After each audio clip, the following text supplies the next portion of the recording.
SIR के लिए जो बात राहुल जी कह रहे हैं, एक भी नेता है ऐसा बिहार में, एक भी नेता जिसने कि इसका फॉर्म नहीं भरा हो। एसआईआर का विरोध कर रहे हैं, एसआईआर गलत है ये कह रहे हैं और साथ में फार्म भी भर रहे हैं। ये क्या राजनीति? केंद्रीय गृह मंत्री अमित शाह आज सीतामढ़ी दौरे पे है।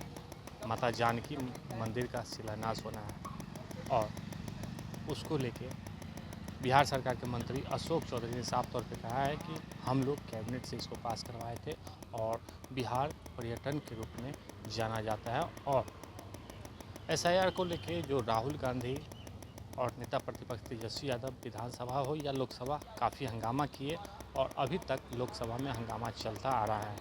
उसको लेके भी अशोक चौधरी जो बिहार सरकार में मंत्री है उन्होंने साफ तौर पे कहा है कि ये लोग सिर्फ झूठ का हंगामा कर रहे हैं, क्योंकि जो एसआईआर की बात जो कर रहे हैं तो निर्वाचन आयोग यही चाहता है कि जो लोग नहीं हैं, जो लोग मृतक हैं, जो लोग बिहार के नहीं हैं, उनका जो नाम है वो काटा जा रहा है।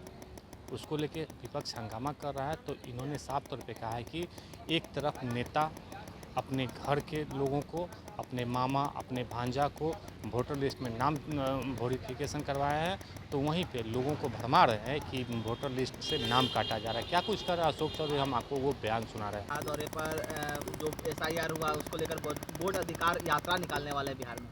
ये वोट अधिकार यात्रा, अरे भाई, मतलब एसआईआर के लिए जो बात राहुल जी कह रहे हैं, एक भी नेता है ऐसा बिहार में, एक भी नेता जिसने कि इसका फॉर्म नहीं भरा हो।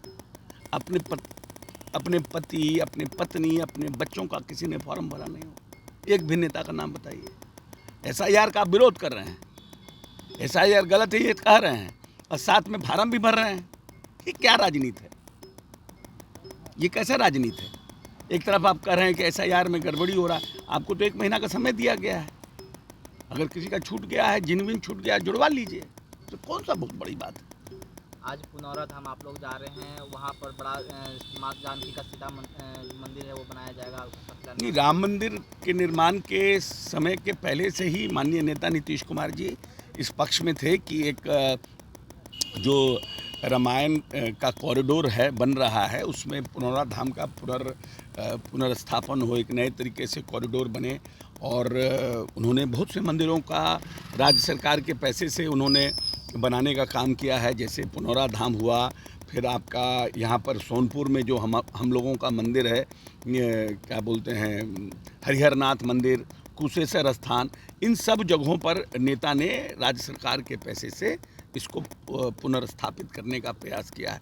और आज देश के गृह मंत्री भी आ रहे हैं हम लोगों के साथ इस कार्यक्रम, शुभ कार्यक्रम में भाग लेने के लिए। अच्छा, शुभ संकेत है। हाँ, राहुल गांधी और नेता प्रतिपक्ष तेजस्वी यादव वोट अधिकार, तो हमने तो बता दिया, उस पर तो बोल दिया कि वोट अधिकार यात्रा में कोई भी ऐसा व्यक्ति है, कोई भी विपक्ष का ऐसा नेता है जिसने फॉर्म नहीं भरा है।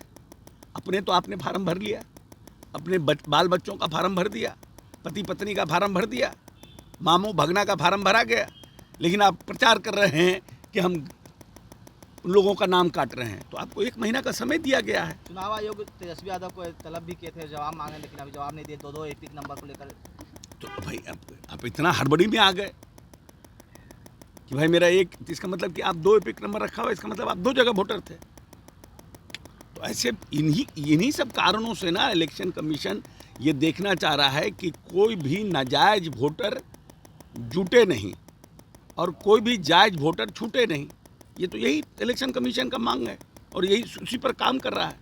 ये तो एक भ्रम पैदा किया जा रहा है ना। पार्लियामेंट को आपने नहीं चलने दिया, आपने विधानसभा को नहीं चलने दिया, जबकि ऑलरेडी इन सब बातों के लिए आप सुप्रीम कोर्ट गए हुए हैं। जब कोई चीज़ न्यायालय में लंबित है तो आप पढ़िए ना रूल्स ऑफ एग्जीक्यूटिव बिजनेस, विधानसभा की जो और लोकसभा की कार्य संचालन नियमावली है कि क्या कोई चीज़ न्यायालय में लंबित होता है उसके हम बहस कर सकते हैं? नहीं, फिर कैसे हम बहस कराएंगे उस पर? और एक नई परिपाटी का शुरुआत करिएगा तो जो चीज़ लंबित रहेगा तब तो न्यायालय का कोई औचित्य ही नहीं है। न्यायालय में पेंडिंग है, अब बहस करिए आप, तब तो फिर जुडिशरी और जो एग्जीक्यूटिव है और जो लेजिस्लेशन है इसमें तो आपस में भिड़ंत होगा। इसलिए ना ये 3 खंबा अलग अलग बांटा गया है और एक खंबा बनाया गया है जर्नलिज्म का कि भाई आप सबका आंख खोलते रहिए बीच बीच में कि कोई भी आदमी गड़बड़ी कर रहा है तो ये लोग सर ये भी कर रहे हैं कि हम बहिष्कार भी कर सकते हैं, चुनाव कोई मत दुखर कराइए। मत कराइए। कोई बहुत सा चुनाव होता है राज्यसभा का, विधानसभा का, जिसमें अनकंटेस्टेड लोग जीत के जाते हैं। आप पार्टिसिपेट नहीं कीजिएगा तो दूसरे को सर्टिफिकेट मिलेगा। मंत्री जी, क्रेडिट लेने की होड़ मची है। नीतीश कुमार घोषणा करते हैं, विपक्ष के नेता कहते हैं कि हमारे ही सौगात दे रहे बिहार वासी। ऐसा है कि जितना उम्र नहीं है तेजस्वी जी का, उतने समय से नीतीश जी इस प्रदेश को जन कल्याणकारी नीतियों से चला रहे हैं। ये बिहार 2.5 के विकास दर पे था और आज 10.4 के विकास दर पर है।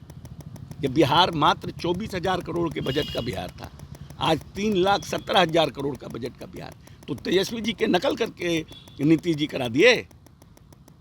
मात्र 46% लोग 2005 में, ये अशोक चौधरी नहीं कह रहा है, ये प्लानिंग कमीशन ऑफ इंडिया और इंडियन इकोनॉमी सर्वे की रिपोर्ट है। 46% लोग गरीबी रेखा के नीचे रहते थे बिहार में जब नेता आए थे। आज 16%, 30% लोगों को इस 20 साल में गरीबी रेखा से ऊपर उठाने का काम किया तेजस्वी जी का नकल करके किया। इस प्रदेश में मात्र 3% लोगों के यहाँ शौचालय था। लोहिया स्वच्छ अभियान शुरू कर करके इस प्रदेश के 96% लोगों के यहाँ शौचालय लगाने का काम किया। तेजस्वी जी का नकल करके कर दिए। इस प्रदेश में मात्र पटना जैसे शहर में भी 6 घंटे मात्र बिजली रहती थी। गांव में तो बिजली का तार भी नहीं था, हर घर बिजली पहुंचा दिया। तेजस्वी जी का नकल करके पहुंचा दिया। तो आपने सुना कि जिस तरीके से अशोक चौधरी जो बिहार सरकार के मंत्री हैं, उन्होंने साफ तौर पे कहा है कि जिस तरीके से राहुल गांधी और नेता प्रतिपक्ष तेजस्वी यादव वोट अधिकार यात्रा निकाल रहे हैं, उसको लेके निशाना साधें और कहें कि जिस तरीके से वो सब हंगामा कर रहे हैं ये सरासर गलत है। क्योंकि एक तरफ लोगों को भड़मा रहे हैं तो दूसरी ओर नेता जो हैं जो हंगामा कर रहे हैं वो अपने परिवार के लोग और अपने जो भगना भगनी सभी का वोटर लिस्ट में नाम जुड़वा रहे हैं। तो ये कैसा हंगामा है। और साथ ही साथ उन्होंने ये भी कहा है कि जिस तरीके से निर्वाचन आयोग चाह रहा है कि जिसके पास 2 वोटर ID कार्ड है उनका नाम काटा जा रहा है, तो नेता प्रतिपक्ष तेजस्वी यादव क्यों हंगामा कर रहे हैं। आलोक कुमार दर्शन, पटना।